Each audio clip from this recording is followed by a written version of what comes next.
All right, we're up and running. That was a very difficult watch today. The Texans are 3-1. They're 2-0 in the AFC South, and they just put the Jaguars, who some thought would be their toughest competition in the division, in an 0-4 hole. And yet, that was about as frustrating a win as you'll ever see in the NFL. Let's talk about it some more. It's another episode of Gallant Says. A radio show host in Seattle called Paul Gallant. You are definitely living in the hindsight world today, Paul. Do you feel there's been a consistent theme with the interceptions? I think every interception really has a different story. I was just kind of curious what Paul gets to see. Grow, mother. Are you kidding me? Paul Gallant, what the hell is wrong with you?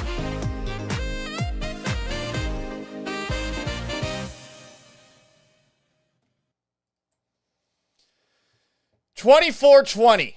The Texans take down the Jacksonville Jaguars. It is Sunday, September 29th, 2024. You want to chat? You can on YouTube at Paul Gallant, on Twitch at Gallant Says, or on Facebook.com/Paul Gallant Sports, on X at Gallant Says, and on top of that, on Instagram at Sports Gallant. First comment of the day, DeRhino. Shooting ourselves in the foot is always a problem. Muffed punts, penalties, etc. You ain't kidding. I mean, looks like the Texans were going to have a good game at the very beginning of this one, right? Because it opens up. Jaguars put together a pretty meh drive. You're looking at Trevor Lawrence, who clearly is not feeling confident. He has now lost, I believe, 9 straight starts. And he has a couple of misfires. And right away, you're like, oh, this is going to go easy. And then they muff the punt. Steven Sims, who had a really rough day. Muff punt and unsportsmanlike conduct on a punt return as well. Got benched for a little bit of time. Benched at the very end. And from there, with the Jaguars getting the ball at the 2-yard line, you're giving them all sorts of life. I thought it was really interesting listening to the Texans radio broadcast of the game and hearing John Harris, Texans sideline reporter, talking about the vibe of the Jaguars before the game. And he was mentioning how it looked dead on the sideline. You can understand why. It's an 0-3 team. You've paid this quarterback all sorts of money, but he seems to have lost his mojo. Is he going to get it back? Who knows? Definitely didn't get it back today. And you give them that to open up the game. And just like I feared all week, this was going to be an ugly game, a sloppy game that the Texans would ultimately win. The Texans played right into their hands from the get-go. DeMeco Ryans had an interesting point at his press conference after the game. Here is the head coach of the Houston Texans talking about the win. Wow. What a game. What a battle. Very proud of our guys. We talked last night in our team meeting just about what. I think the tab is muted. Hang on a second. Oh, no, I guess I just can't hear it. Well, that's great. That's dandy. It's every single time I'm doing this thing, there's some sort of technical difficulties. Oh, boy. Let's see if we can switch this around a little bit. Huh? Nope, I'm just stupid.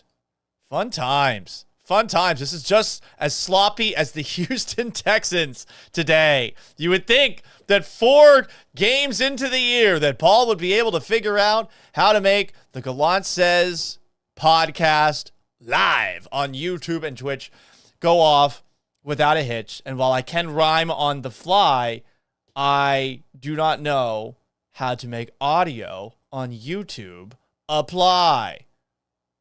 So there you go. Tora McJohnson says late. Yeah, I was the last person to leave NRG Stadium. Not actually the last person to leave NRG Stadium, but I like to have all my ducks in a row before I do these things. And ironically, the technical side of things, I never figure it out. I don't know why it's not playing. Truly. I don't know what's going on here. Hang on a second. Let's try this again. Maybe this will work. Let's try to play DeMeco Ryans one more time. Whatever it takes, whoever it takes. There we go. And however long it takes, let's just find a way to finish this first month of the season 3-1. So very proud of our guys for finishing the right way. As we know, a lot of things to clean up for us with the penalties. It's like we're trying to break the record for most penalties in the league, which we got to clean up. This is our third straight game of over 10 penalties. It's just, not good enough. And we have to find the guys who want to do it right all the time and play clean football there. But very proud of the effort from all of our guys. CJ, he let us down when we needed to. Darray stepping up big time for us, and Nico. And he's been lights out this entire year. To start the season, being the NFL's leading receiver, he just shows up every single time we need to play. Nico is making a play. So I'm so thankful and happy for him that he's on our team. You guys obviously didn't play as well as you would have liked, but you guys were able to get the win. What does that say about you guys' demeanor, mental toughness? What does it say about you guys overall? The goal for us every week is to win. There's no such thing as an ugly win to me. You finish with the win because, as we know, in this league, wins are hard to come by. It doesn't matter who you play. So, man, I'm just proud to get a win. And it doesn't matter to me how we win them. Just finish with the win. Okay. So, to a degree, what DeMeco's saying there is correct. But at the same time, that was an ugly win. And an ugly win like that, the Texans are going to have to clean up a lot. And you would have thought that many of the things that we're trying to see them clean up would actually be something they'd make some progress with. And yet again, it's the penalties more than anything that's really driving me crazy. You take a look at the penalties for the Texans in this game. 12 for 93 after 11 for 88 in Minnesota and 12 for 120 against the Bears. They are the most penalized team in the National Football League. 40 total for 326 yards. Technically, they've been penalized 42 times this year. One's offsetting, one's declined. The second most penalties in the NFL, and I know we got Ravens and Bills on and Sunday Night Football up on my TV right here. I suppose the Bills or Ravens could get up to the top, but they have 8 more penalties than any team in the league. 8! Green Bay's got 34. I guess if we're doing the math correct, I'm counting those 2 penalties that didn't count. I'm counting those 2 penalties that were out here. Technically, it's 6. I'm saying 8. They got to clean it up. And, okay, it wasn't false starts and illegal formations like last week. And those calls were deserved. Think about this. Laramie Tunsil. He does tend to cheat when he is getting off the line of scrimmage. No, he didn't get called for it in this game, but he got called for 2 holdings. You had 2 ineligible men downfield. Penalties called against, who were the 2 offensive linemen that those were against? You had where'd it go? Huh. Could have sworn that I had it. Here we go. This is, again, I do all this prep. I don't have everything in front of me. So, Shaq Mason had a false start and a hold. Kenyon Green had a hold and 2 ineligible downfields. And Laramie Tunsil had 2 holds. 7 penalties by the offensive line in this game. 7. So, it's still happening.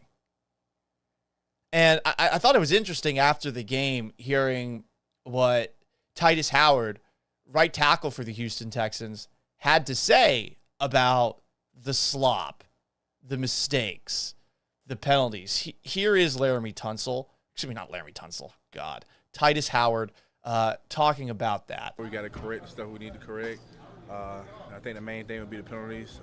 So that's drive killers. I feel like the offense was moving when we wasn't committing penalties. So that's a big thing for us. With the penalties and the pre-snap were not as much this week. I mean, do you take that as some sort of improvement? Oh, yeah, for sure. It's improvement. The refs did a good job of coming out pre-game, talking to us, telling what they want from us, and we telling them, how they can work with us. And, it was pretty good. They did a good job. We did a good job. We didn't have any of those pre-snap like that today, so that's improvement. We just got to continue to work with that, and then now we got to get rid of the ones during the plays. And I feel like this offense, the sky's the limit for us. So he says the right things at first, and then you see him get asked about, hey, well, the pre-snap penalties, they weren't happening today.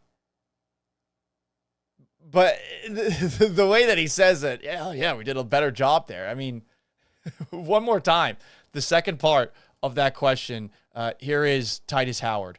I mean, do you take that as some sort of improvement? Oh yeah, for sure, it's improvement. I mean, the refs did a good job of coming out pre-game, talking to us, telling us what they want. For sure, it's improvement. Yeah, but there's still penalties out there. You're not going to beat good teams doing this. You're just not. And I know that DeMeco Ryans says he doesn't believe in ugly wins. And I know Bill O'Brien would say the same thing. It is hard to win in the NFL, but you're being held to a high standard because of all of the hype that you received this offseason. And regularly, this is what we see from the Texans. Sloppiness. When is that going to stop? When is that going to get better? Where is the progress going to come from? That's what's tricky. Ultimate Fan is commenting, I'm taking the W and running. Sloppy or not, it's a W. Still think some of those calls are bullshit.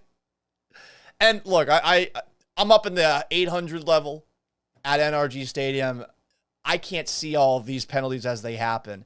So maybe there were some holds that shouldn't have been called. There's generally holding on every single play. But some of them were definitely calls. And I can't, as somebody who is a spoiled sports fan, who grew up a Patriots fan, I can't leave this feeling good. I was relieved at the end, but you would have thought that the Bears game would get them to clean things up, or the loss to the Vikings would get them to clean things up. And those penalties put them in just brutal situations. They keep finding themselves in 3rd and 7+. That's what I define a 3rd and long as. Today, they were 3 for 8 on 3rd and 7+. They had a 3rd and 10, didn't get it. 3rd and 8, got it. 3rd and 7, got it. A 3rd and 7, didn't get it. 3rd and 10, didn't get it. 3rd and 18, Daria Gumbawale makes a move and actually helps them convert a 3rd and 18. They follow up that 3rd and 18 with a 3rd and 20. They have a 3rd and 15 the next drive. This is the 4th quarter. And we all know how good CJ Stroud is and how special he can be. And the same thing as Nico Collins. And I will talk about some of the good in this game. But you are asking CJ Stroud to do a lot for you. You won this game because CJ Stroud's awesome. You won this game because Nico Collins is statistically the best wide receiver in the NFL. But are you going to ask them to bail you out on 3rd and long every play? Because that's what they have done to this point. I'm glad that after the game, and we talk about accountability and being self-aware, this is what CJ Stroud had to say about the Texans constantly going backwards on offense. CJ, the final scoring drive that led to the winning touchdown, was there something different that you saw in that drive, or was it just that you were in the 2-minute offense mode? We honestly didn't even go into 2-minute, but, we were just clicking now. Like, I know you guys are going to ask me, but, we got to stop moving backwards. And, I mean, every time we do that, we put ourselves in a hard position to be efficient. And I feel like whenever we are on the green side or we're doing well away from penalties, we're moving the ball against anybody, So I definitely think that last drive, we just did a good job of staying in front of the sticks, taking what I seen and, running when I needed to and whatnot. So, I think we were just locked in. Defense gave us another shot, and that's all we needed, man. So, He's right about when this offense isn't shooting itself in the foot. They have looked phenomenal. And early in this game, even after the muff punt, you take a look at the first couple of drives of the game, and yeah, they had a 3 and out in the first half, but first drive, right down the field. They never were in a situation of 3rd and even 5 that first drive of the game. Second drive, they go 3 and out. Doesn't start off because You had a first down run that went for 2 yards. We'll talk about the first down running a little bit if we want to criticize Bobby Slowick. I think there's some fair places to do that. But you also had third drive, 12 plays, 74 yards, a nice key conversion on 3rd and 8 by Dario Gumbawale. 3rd and 12, you get a defensive holding that bails you out. They didn't find themselves in unmanageable situations. And honestly, the third drive, the field goal drive right before halftime, C.J. Stroud had Nico Collins in the end zone. He sailed the throw. Listen to Andre Ware on the call on Texans radio, and he said, yeah, C.J. didn't need to do that. And I agree. And Stroud was amazing to that point. He was 15 of 18 for 215 yards and a touchdown before he overthrew that one. The first half, the Texans offense was doing what it wanted. But this has been a problem, and let's just get into talking about Nico Collins. I will talk about some of the positives in this game, but I think we're on the same page here. The vibes coming out of this one, not ideal. It was a sus win, as the Gen Z kids say. For real, on God, no cap, that be sus, not bussin'. 3-1, not a lot of riz next to that thing. So, the Texans in the second half, when they are on offense, the last 3 games, I am just going to run through every single thing that they did. Against the Bears, against the Vikings, and against the Jaguars. Punt, field goal, punt, fumble, punt, touchdown, interception, turnover on downs, punt, touchdown.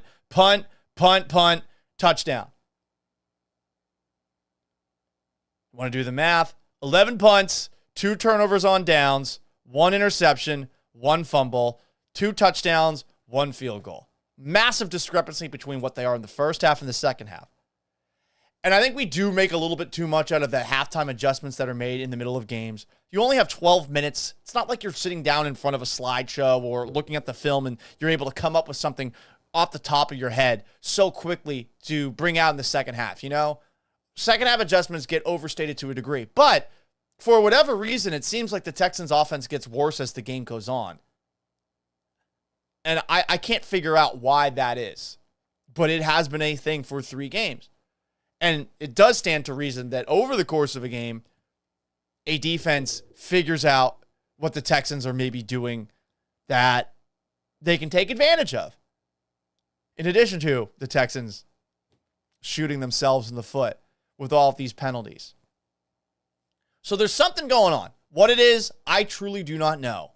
But the Texans offense in the second half, the last 3 games, it's not cutting it.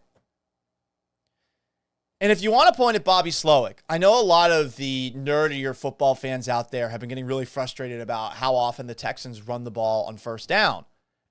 And there is a part of me that sees that and thinks to myself, I think that's a little bit overstated. You know, I feel like sometimes the football nerds get a little bit too into the spreadsheets. But I decided, you know what? I'm going to take a look at every single first down run by the Texans today. Here's how it went. 1 yard, 1 yard, 1 yard, 2 yards, 0 yards, 7 yards, 2 yards, 4 yards, 3 yards, 0 yards, 15 yards, 0 yards, 8 yards, and 6 yards. So you look at those numbers, and ultimately, 14 carries for 50 yards, that's 3.5 yards a carry. Coaches are going to take that. 3 times 3.5 is 10 yards. But 29 of your yards that you got on the ground on first down came on 3 of the last 4 runs. Why that's the case, I don't know. And obviously the Texans, without Joe Mixon and without Dameon Pierce, are operating with a hand behind their back. But when they're running on first down, they're not doing much. And that could be just as much on the offensive line as the penalties are on the offensive line. The fact of the matter is, this offensive line is just too paid. The 5 starters' total salaries when you add them all up, it's $188 million. And we're talking guys who were first-round picks, second-round picks. And it's adding up to what? They're not running the football. CJ Stroud got sacked 2 more times today. The bright side of him getting sacked 2 more times today is that now CJ Stroud is no longer on pace to be sacked 62 times this year, a David Carr-esque number. He's only on pace to be sacked 55.25 times, 13 times in 4 games. 55.25 is still pretty bad. It'll be close to the top of the league at the end of the year. Is the offensive line struggling? Because it clearly has talent because the coaching isn't doing what it needs to with these guys, or is it just the talent's overrated and overpaid? Whatever the case, it's bad. And I get the sense that they're taking issue with the criticism that they are receiving on the offensive line, but I think it's very warranted. Please, somebody give me a capable defense for the Texans offensive line and what we've seen this year. You know, it's been a lot of slop.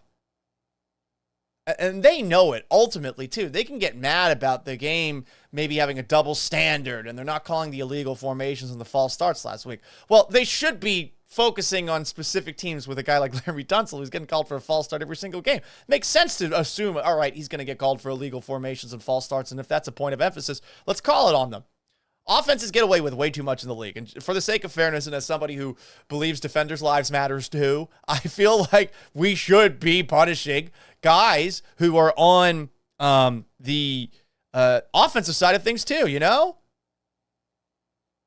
So it's just something to keep in mind. And I don't know who's at fault for how sluggish the Texans' offense is in the second half, or who's at fault for the Texans' offensive line struggles, but it's hard to point at anyone other than Bobby Slowick, seeing as he's the guy that's running the whole show. And to go back to where I'm at last week, I really do not want to hear about this guy as a potential head coach from anybody. And I think we're all past that. CJ Stroud and Nico Collins are making magical things happen. And that's why this offense is continuing to move the football and to get barely enough points to win. Definitely not to cover the spread. Let's take a look at some comments. Thunderbolt713 says the O-line needs to match gloves with the opposing team's jersey color so the refs can't see the holds. Not sure you're allowed to do that. Red gloves would potentially be allowed, but you do have to have gloves that are the same color as your team. Like, you can't wear teal gloves. Maybe you could wear white if you're playing a road team. That could help out a little bit, but not a bad idea. Nicholas Melchor comments, I'm getting last year's Philly vibes, winning close games with mistakes. Hope they don't collapse at the end. Well, I hope they don't collapse on Sunday Night Football. And right now, if you're taking a look, the Bills are who the Texans play next. The Ravens are up 21-3 with 1:21 to play in the second quarter. Seems like Derrick Henry's been having a good game. That was the Bills, the best team in the NFL. So it goes to show you, bad weeks happen in the league. But if we're holding the Texans up to a high standard, I can't be happy about a 3-1 win like this. I just can't. You want to get mad at me for that? Fine. But I think we should all elevate our standards here, you know? We're demanding this team finally get to the promised land. They're going to have to be better than they were today to beat a team like Buffalo. They can't shoot themselves in the foot with these constant penalties, you know? Tormac Johnson brings up division games tend to be close. That's true. AFC South games, even if it's the Texans and the Jaguars, who the Texans do own, they always seem to be sloppy and weird, just historically. So this is on brand, and I did think it would be close, but I thought it would be close more so because I just feel like right now there's a lot of things they got to clean up, and they can't do it. Luda says Nico Collins is him. Let's talk about some good. I've been bitching and moaning a little bit too much here. Statistically, Nico Collins is the best wide receiver in the National Football League. I remember last year, I want to say it was 3 games into the season, I knew that Nico Collins had been putting up some numbers. And I took a look at NFL.com to see where he ranked. And I saw, oh, wow, he's 5th. And I asked Nico about that after the game. And it was new to him.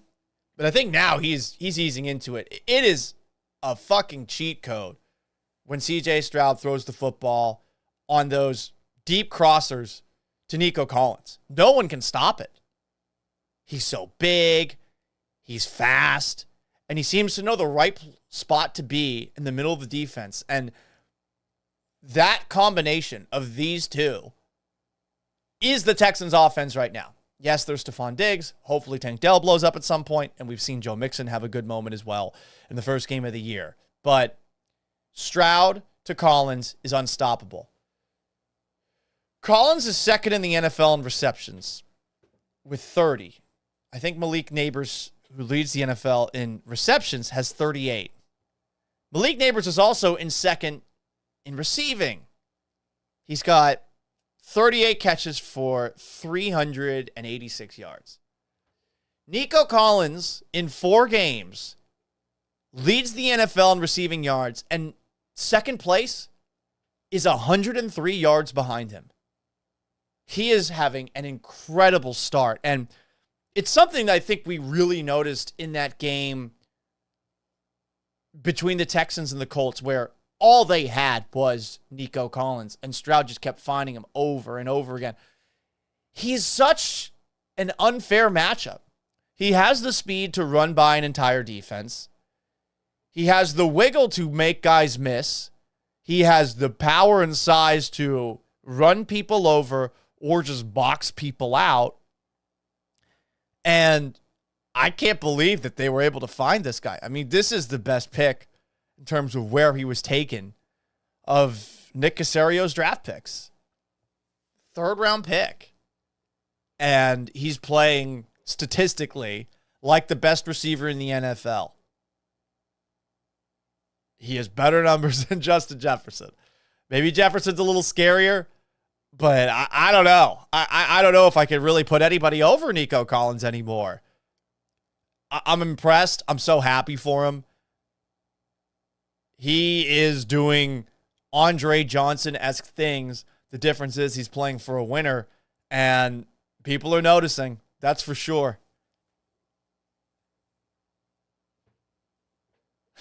Tora McJohnson comments responding to me saying, I hope Tank Dell blows up too soon, Paul. Hey, went through him. That bullet went through him. I'm not talking about Israeli pagers and walkie-talkies here, okay? Tank missed his chance to walk out to many men in front of 50 Cent. Brandon Hallam. I love how 50 Cent is now a local Houston celebrity. He was at NRG Stadium today, for those who don't know. So Collins was awesome, and I think anybody who's watched CJ Stroud, you know how special he is. He's top 5. For sure. You can make the argument he's top 2, top 3. Some of the stuff he was doing today, the touch he puts on balls, it's incredible.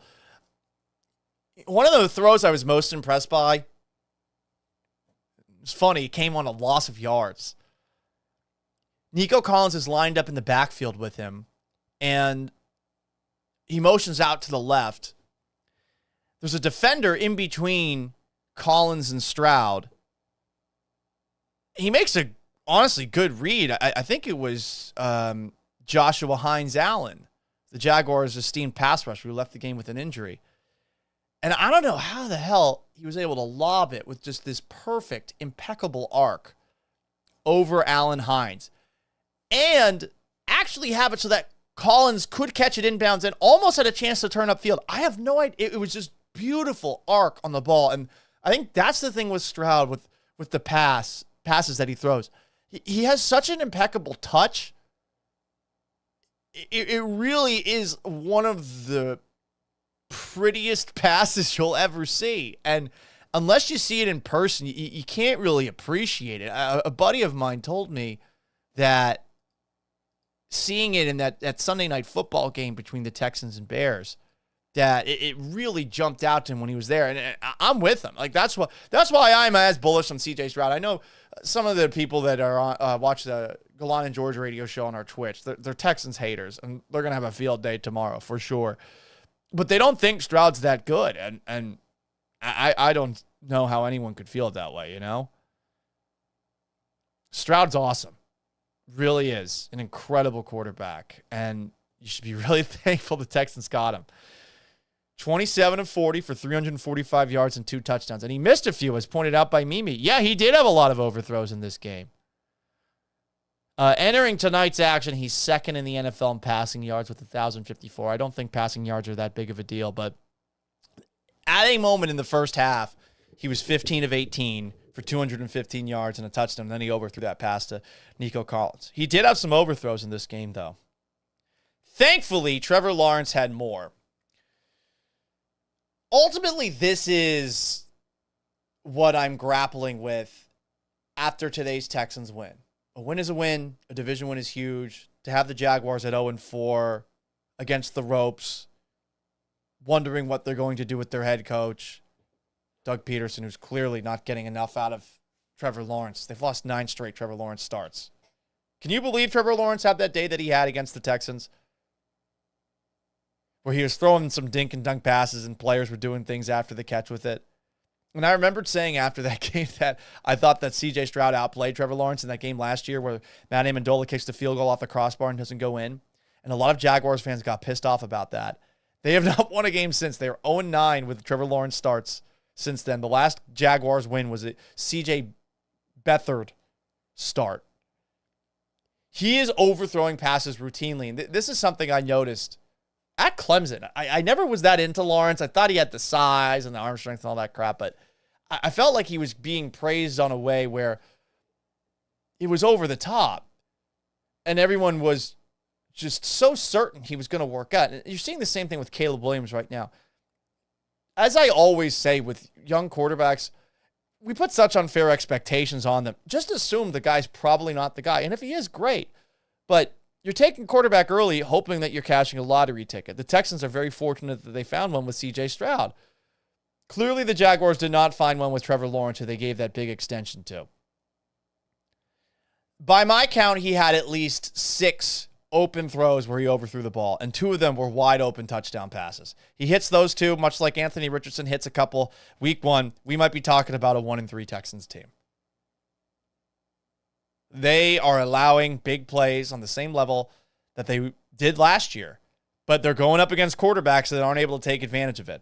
I think that Josh Allen will, even if tonight's not going so well for them. The Bills are down 21-3 with 36 seconds to play in the second quarter. Watching this up on the television above me. 6 open throws. And they clearly don't have any confidence in him. Remember in the first half, there's a 4th and short, and the Jaguars, instead of going for it, they're 0-3. They opt for a 52-yard field goal with a rookie, and they get it, and it's 14-13, but come on, you got Trevor Lawrence. Don't you believe in him at all?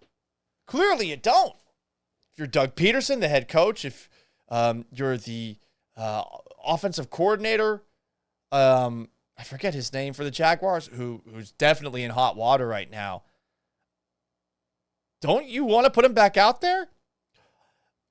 Maybe my favorite moment of the game, in terms of just the lack of respect the Jaguars were giving Trevor Lawrence, there's a moment where it was 3rd down and long, and the punter for the Jaguars is standing on the sideline, technically barely off the field. He might have been penalized for this, honestly, if the referees were paying attention, but he's standing on the white sideline, closer to the field than he is to the part of the field he's supposed to be on the sideline. And he's jumping up and getting loose. This is before the 3rd down play happened. It was as if he knew he was about to go out there to punt for the Jaguars. Like, they have no faith in this guy right now. And how could you? I don't know how he's lost it the way he has, because his accuracy is just completely shit. I don't know why. But a more accurate quarterback would have beaten the Texans today. And I don't know what that 4th and 2 play call was at the goal line where they go 5 wide and they try to scramble with Trevor Lawrence, and Lawrence just runs straight into the one spot that he shouldn't run into. They could have converted that. I don't know what the fuck he was doing. He just runs straight into the mess. Ridiculous. Nick Gamboa said he missed a few, didn't he? 6 missed passes by Trevor Lawrence by my count. At least 6. Not good, guys. Not good. If you're Trevor Lawrence, I don't know what fixes you. Now, this is Doug Pederson in the Jaguars locker room after the game. He got a little Bill O'Brien-esque, saying it's on me, talking about the offensive struggles by the Jaguars. You take the headset over just to change this thing up? For what? I thought he called a great game. We as coaches, we can't go out there and make the plays, right? It's a two-way street. So, you guys can sit here and point the finger all you want, and that's fine. Point it right at me. I can take it. Okay? I can take it. So, whatever you want to ask me, say, whatever, write, go ahead. You did tell us at your introductory news conference a couple of years ago, if it's not working, if it's not in rhythm, whether it's your plays or not, that you hand off the play calling. Is it just one of those, maybe it's just a voice, a confidence? You guys were cooking when you were doing it. It looked like in 22. Yeah, sure. Okay, I'll take it into consideration. Anybody else? Thanks, Coach. Look at that little shaking of the head at the end. I'll take it into consideration. Talking about, I guess, taking over play calling duty. What's the guy's name? I'm looking it up. You can see me Googling in action. Press Taylor. He's a good-looking guy. So, he's been calling plays since 2022. They shared play calling duties for a while, where Pederson would call plays in the first half, Taylor in the second. He's being very defensive of Press Taylor. I mean, maybe this is truly on Trevor Lawrence and not the coaches, but oh boy. The Jaguars are an absolute mess right now. And yet, they still almost won this game. Defensively, this was a struggle for the Texans. The ground game, their run defense again struggled. Jacksonville had 24 carries for 158 yards. They averaged 6.6 yards a carry. There was a 58-yard run there. And shout out to Kalen Bullock for running down Bigsby down at the 2-yard line or 4-yard line or whatever, because that led to the goal line stand by the Jaguars. Kalen Bullock supposedly had poor tackling angles when he was at USC. He hustled. That was a great play that he did to save the tackle. And the Texans defense did nut up when it needed to, but only one sack. It came on a blitz. It was Eric Murray. Christian Kirk was regularly beating Jalen Petrie one-on-one in coverage. Brian Thomas, the Jaguars rookie, looks like a pretty good player, was regularly beating Kamari Lassiter. That's the other interesting thing, too, about Lawrence's struggles, by the way. Like, they have clearly good receivers. Kirk is good. Kirk was a problem against the Texans last year. And Thomas looks pretty good. I don't know if he's great, but, I mean, he's a rookie. Lawrence had open guys. He just missed them over and over and over and over again. The Texans defense did make plays at the end. I do want to give some credit. I talked about Bullock. Bullock had a pass deflection on a play downfield where he never turned his head around, but he was in the right spot. He played the receiver's eyes pretty well. Stingley had that deflection on 3rd and 2, right before the goal line stand. And Stingley also nearly had a pick 6 towards the very end, but it took a while for the Texans defense to make the kind of plays you're going to need from them. Still, this is one of those games where, had they gone up against a better quarterback, he's going to hit some of those throws. They missed a lot of open throws. To have 6 missed, 2 of them that were for wide open touchdowns, it felt like the Anthony Richardson experience in week 1 again. Except for at least Anthony Richardson's fun to watch. Trevor Lawrence, it's just not. It's just not right now. Mimi asks on YouTube, at Paul Gallant, do you think Trevor Lawrence is like Bryce Young, where they came from a really talented wide receiver core in college that makes them look better? Could be that. Clemson also just has more talent than anybody in the ACC, so I think that's a factor too. But, I mean, Lawrence clearly has talent. It's just accuracy is an issue for him. And it's gotten worse. And I don't know how you fix accuracy. You either are or you aren't. Tormick Johnson says Doug Pederson becomes the Jags GM. I mean, that's the one thing that I guess is worse than Trevor Lawrence right now is that Trent Baalke is actually employed by the Jacksonville Jaguars. That, to me, is very difficult. Nick Gamboa comments, twitch.tv/Gallant says, the Texans aren't looking good in the second halves. Yeah, I mentioned that in the second half, offensively, the Texans are really, really struggling. If you take a look at what the Texans offense has done in the second half this season, we are talking about a team that has punted it 11 times, turned it over on downs twice, 1 interception and 1 fumble in the last 3 games. Just 2 touchdowns, 1 field goal. They got the touchdown that they needed to today. Daria Gunbawale, crunch time catch after crunch time catch. Well-deserved game ball. I'm happy for him. He's a dynamic, do-everything kind of player. You need to have guys like that.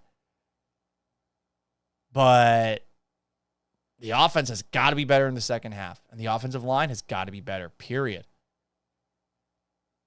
Tora McJohnson says the Texans will figure it out. I think by the end of the year they will. But you just got to call this stuff out every single week, you know? I'm not panicking. I'm just annoyed.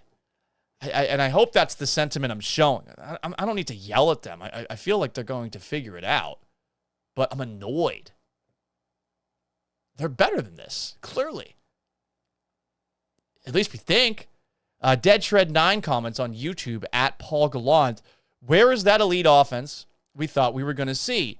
Too many people to throw to. It's clogging the field, it seems. I don't know if it's clogging the field. I don't. And the offense was really good today throwing the football. CJ Stroud to Nico Collins is borderline unstoppable on those deep in cuts. He's just a matchup problem. Really, the problem more than anything is they can't run the football. I know today, statistically, it actually wasn't as bad as you would think. I think the Texans ran the football. I think they got 100 yards on the game. 26 carries for 101 yards. Cam Akers had 13 for 53. He did what he could. He was running for his life a lot. And I like J.J. Taylor conceptually.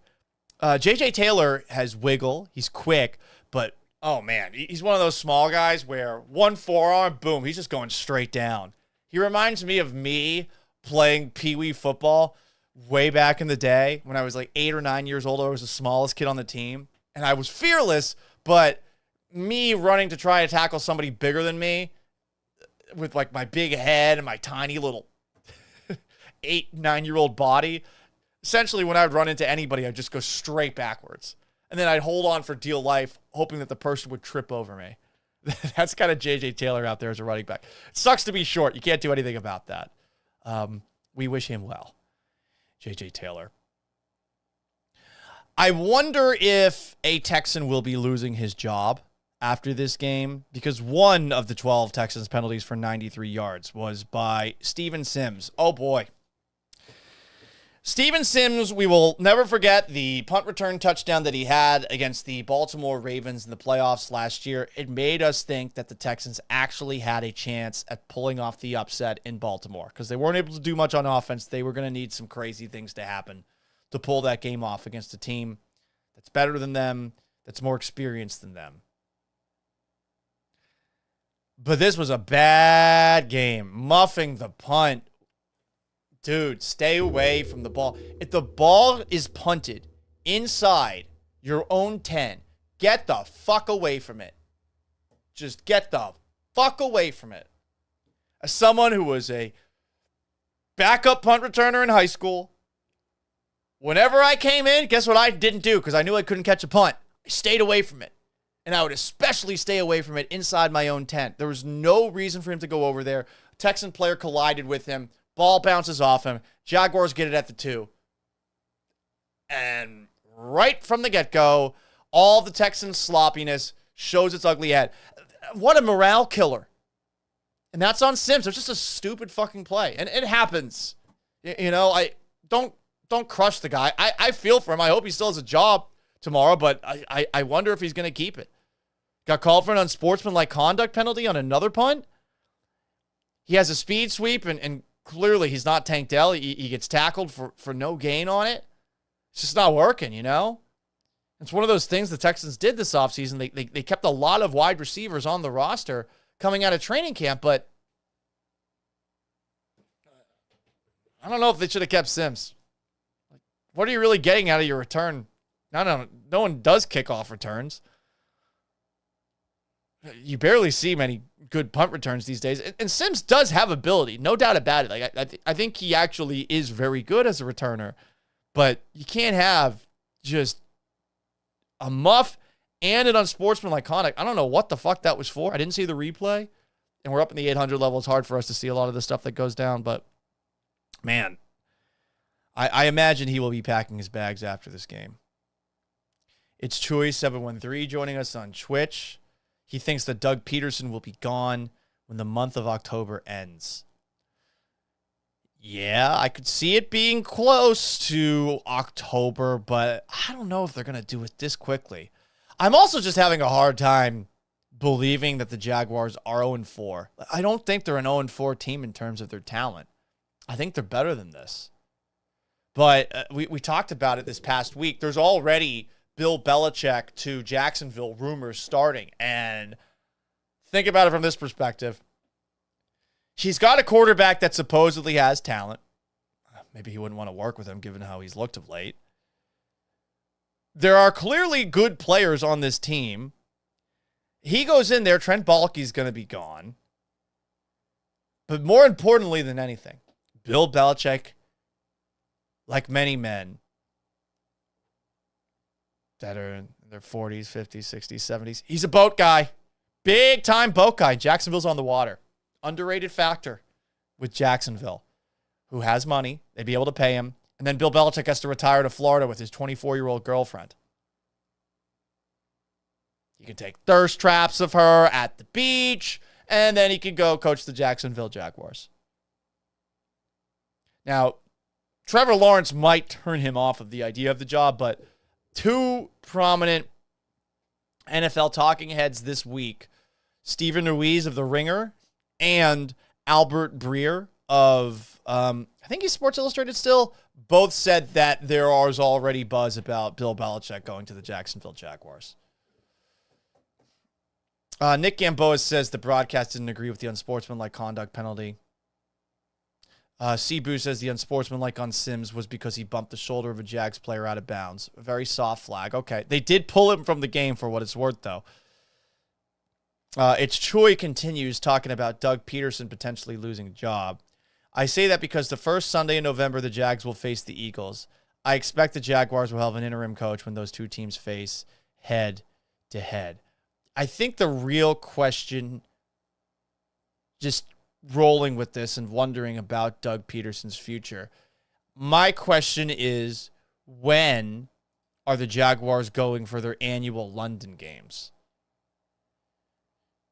And I believe they're the next 2 weeks. Okay, hang on. They play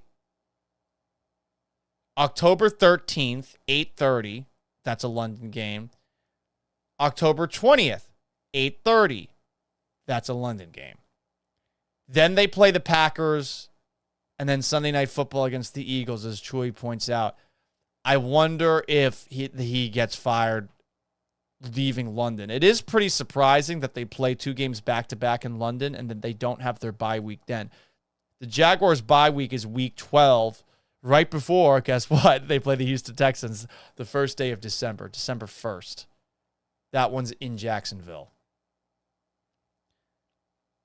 Tora McJohnson asks an interesting question. Is DeMeco Ryans soft? I would like you to clarify where you're going with that, because that is a very vague word. I think the way that he talked about the win to us is probably different than the way he will talk about the win to the players in the locker room tomorrow when they're watching film. Once he watches it and he sees it, he's going to say that there's a lot to clean up. That's at least my hope. He does not strike me as a screamer. He's an ex-player. I think he believes in talking to players with respect. He's not some of these old school guys. I know a lot of us would like the old school guys after a game where it's sloppy, or especially after the 34-7 34-7 loss that they had to the Vikings. You want somebody who's going to be like, rah, you know? Like Bud Kilmer in Varsity Blues or something like that. Or whatever Al Pacino's character's name is in Any Given Sunday. But there's a lot that has to be cleaned up. And I couldn't help but notice the vibe in the locker room was interesting while we were in there. Now, some players are just not making themselves available to the media, and not something for me to bitch about. It's not my job to go and talk to these players after the game. I do like to. Would have been nice to hear from Laramie Tunsil. Would have been nice to hear from Stephon Diggs. And neither of them spoke. They said they weren't doing interviews. I don't think that's how it works, but okay, whatever. No one pressed them to go do it. But it was a very muted vibe in the locker room. Sunday after they beat the Bears, it was excited. Players were all making themselves available. This time, the players were kind of hiding. And for those who don't know, sometimes take a longer shower. They don't go back in there. It was a locker room where very few players talk. We heard from Titus Howard. Played a clip of him earlier in the show. We heard from Daniil Hunter. We heard from Azeez Al-Shaair. Nico Collins was at the podium. CJ Stroud was at the podium. I'm trying to think if anybody else was out there. But it really wasn't that many guys.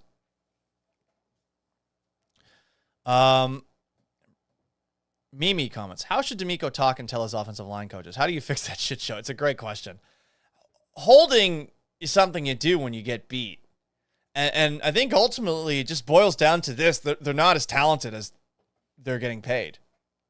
You know, you are overpaying for what you got, and you overdrafted what you got. Like, these guys aren't looking like what you would optimally want out of former first-round picks. And I mean, a lot of capital was put into this offensive line.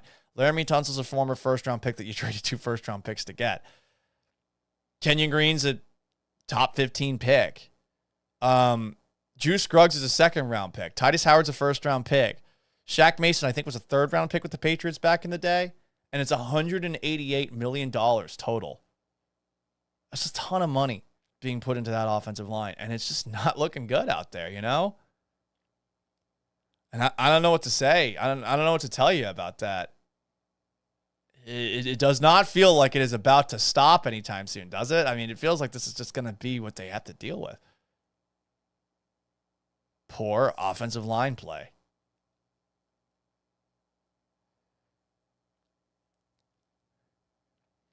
It shouldn't be this downer. We shouldn't be feeling this down after a win, but I think we're at a point now where it's a couple of games like this.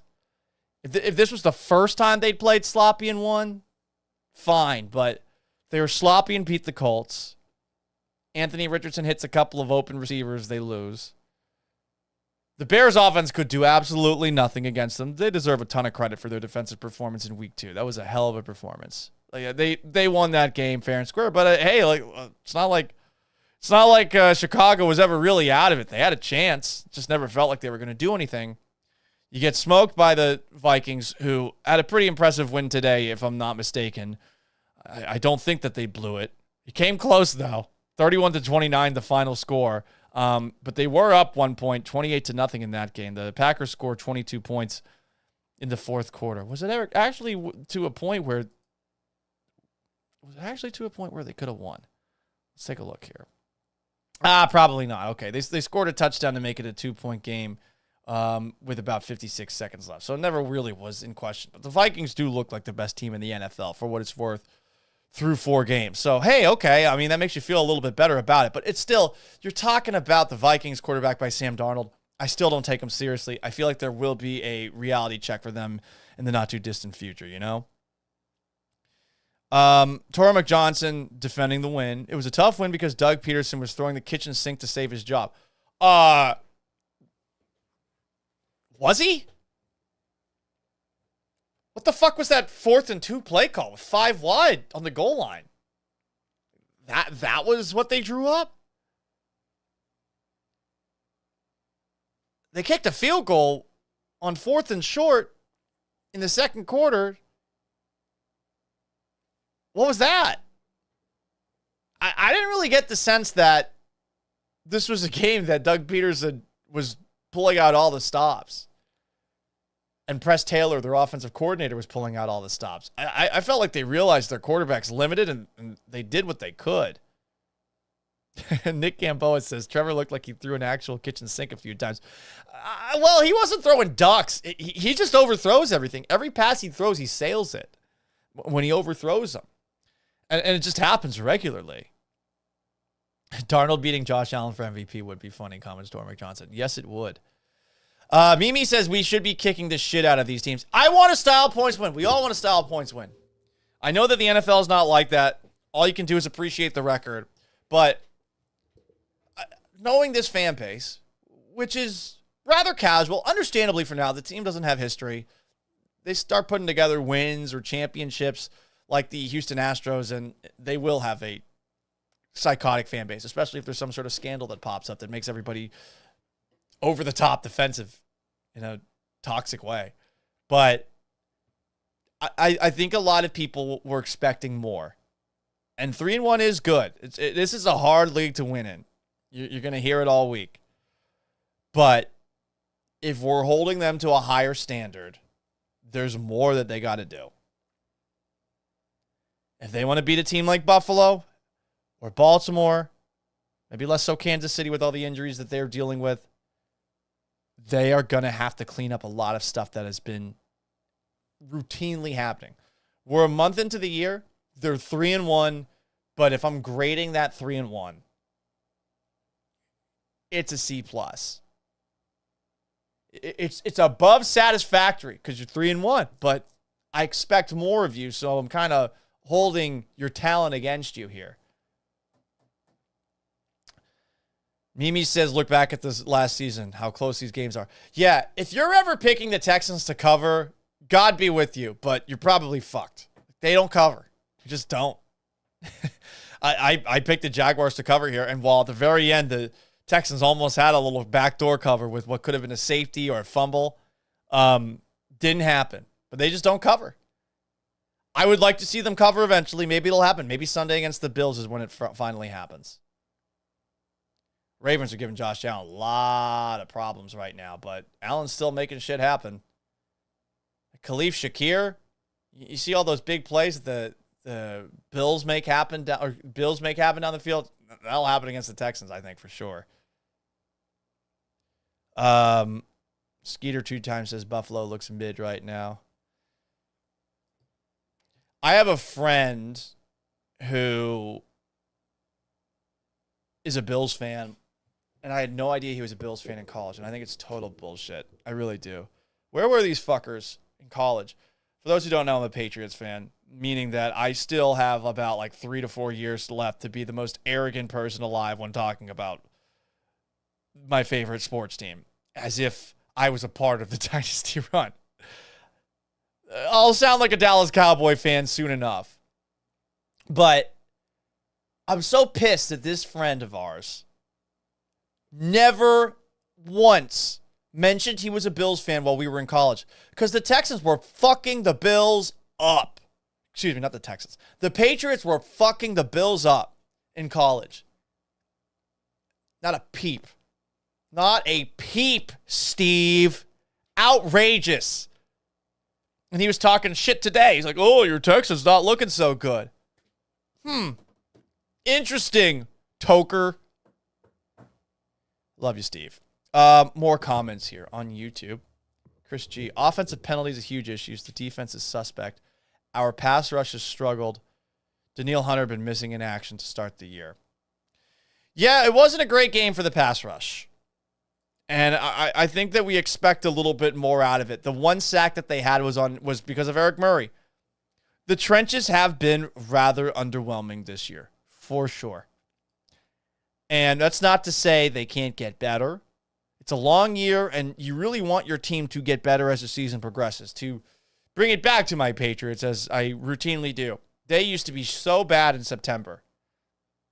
I think they had multiple Septembers where they ended up winning a Super Bowl, where at the beginning of the year, They did not look good. I think they were 1-3 in 01. In 03, they lost 31-0 first game of the year. They were 2-2. They've had some rough starts before. They've overcome and they've ended up being fine. So, look, the Texans are getting the wins ultimately, but I think we all want to put them in that next category of NFL teams, into that contender tier, and it's just not happening yet.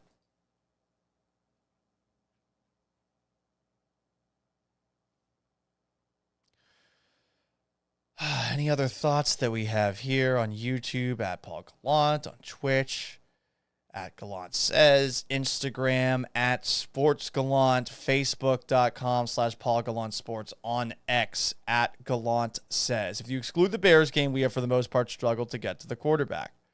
Yeah, I didn't really see much of that against Anthony Richardson. Where were our big stud DNs this game? I don't feel like they contributed enough. Will Anderson did have a key hit at one moment, but you're right.